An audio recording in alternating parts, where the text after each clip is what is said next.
Coucou tout le monde, on se retrouve pour une nouvelle vidéo. Alors dans cette vidéo, je voudrais vous parler du syndrome du sauveur. J'en ai déjà parlé dans une vidéo. C'est une expérience qui m'a beaucoup appris. Si vous voulez aller la voir, je vous la mets juste là. Où je vous parle de mon expérience en Angleterre et ce que j'en ai tiré, etc. Et je voulais surtout vous parler du fait que aider c'est bien, mais trop aider, c'est pas finalement si bien que ça. Alors, c'est quelque chose, je pense, que vous savez déjà, mais on a tendance tous à le faire sans même s'en rendre compte.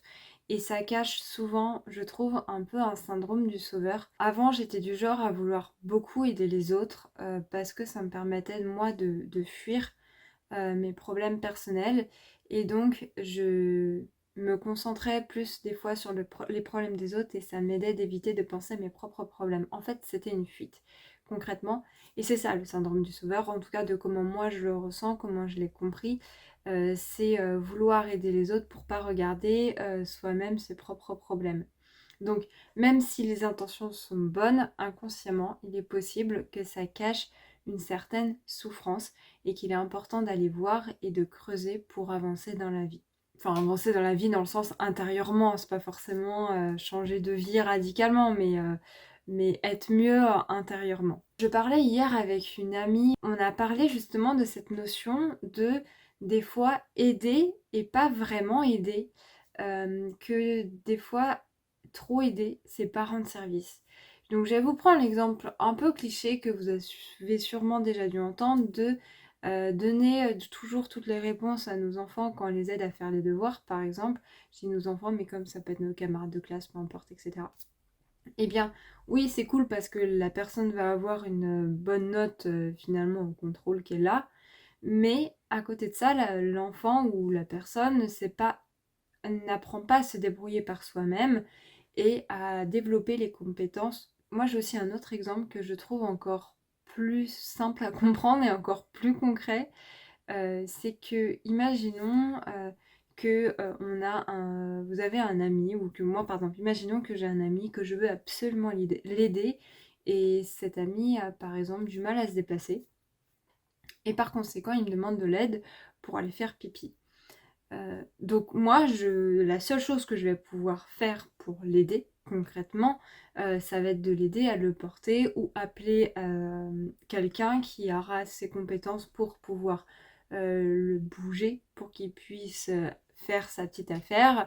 Et cette personne aura bien plus la connaissance des gestes à avoir que moi qui n'ai pas été formée dans ce cas de figure, par exemple. Mais imaginons que cet ami trouve que ce n'est pas assez et il va vouloir que j'aille faire pipi à sa place aux toilettes. Ben, concrètement, je vois pas comment c'est possible, à part lui ouvrir le ventre ou la vessie ou je ne sais pas, ou lui piquer une piqûre ou j'en sais rien pour aspirer le liquide. Je vais pas pouvoir me déplacer moi à sa place pour aller à sa place sur le trône et pour faire son pipi à sa place. Techniquement, ce n'est pas possible. En tout cas, je ne sais pas comment faire et j'avoue que j'ai pas envie de savoir. Mais tout ça pour dire que des fois on veut aider et c'est bien, mais on peut pas non plus tout faire. On peut pas tout faire pour les autres. Et on a tendance, nous tous, moi aussi j'en ai fait partie, et je pense que ça m'arrive encore aujourd'hui parce que je ne suis pas parfaite, tout simplement, de trop se reposer les uns sur les autres. Et justement, en faisant ça, on enlève notre part souveraine de nous-mêmes.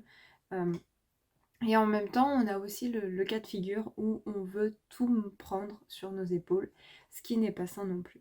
Donc voilà, il y a un certain équilibre encore à trouver. C'est toujours une histoire d'équilibre entre faire ce qui nous semble juste, faire et aider, mais pas faire à la place de. Et se poser les questions aussi de pourquoi j'aide la personne, quel est mon objectif derrière. L'objectif n'est pas dans le sens qu'est-ce que moi je vais obtenir derrière, mais c'est dans le sens est-ce que ça me fait plaisir d'aider, plaisir de faire plaisir, sincèrement.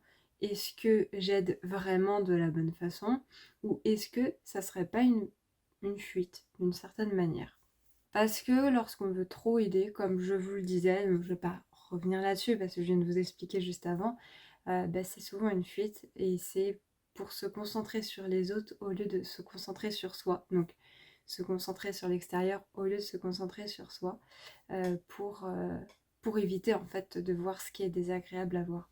Voilà, je voulais vous en reparler dans une petite vidéo parce que je trouve que ma vidéo d'une expérience qui m'a beaucoup appris, déjà elle date, et en plus de ça, je vous ai parlé de mon expérience et de qu'est-ce que j'en ai tiré.